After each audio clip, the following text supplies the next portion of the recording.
Hello, magandang araw mga boss. So, Sir Dave ulit para sa another vlog. At habang take time ako na para sa sarili ko dito sa SM, Cabanatuan. Dito ako ngayon sa Starbucks. So, bakit dito ako pumunta ngayon? It's because I want to think more about the content that I want to create. Ano?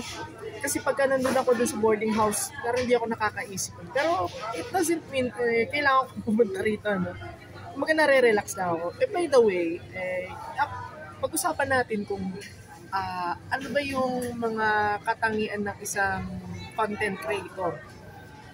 Para sa akin, ang katangian ng isang content creator, number 1 is kailangan mo ng gadget. Cellphone mo, pwede na yan. Kung meron kang DSLR camera, pwede na rin yan. Kung meron kang mga kagamitan na mas maganda, much better. Pero, cellphone is enough. Ano? And, ikalawa, syempre, kung may cellphone ka, kailangan mo rin ng time. Time to create your own. Dapat araw-araw ka nag-upload.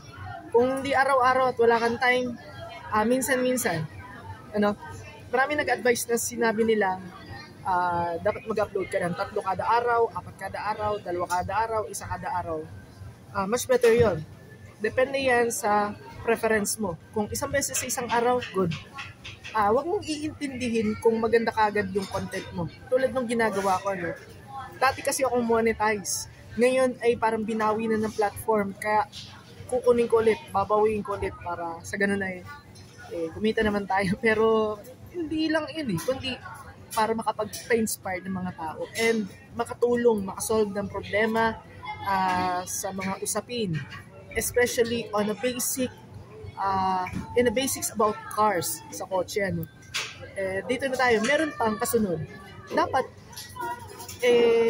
talagang gustong-gusto mong maging creator, content creator. Kahit yan sa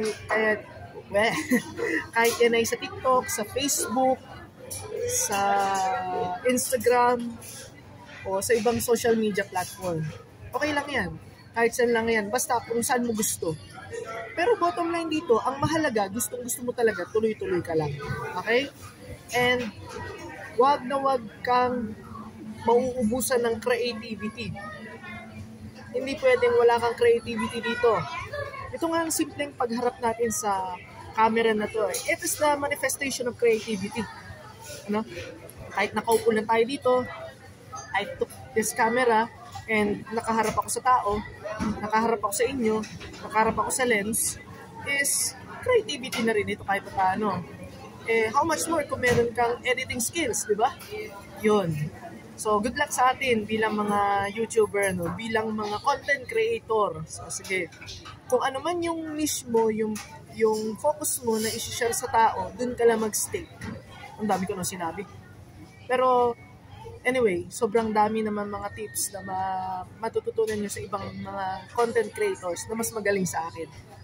Sa mga YouTuber na mas magagaling pa sa akin. Ano? So, yun. Good luck. Tuloy nyo yan.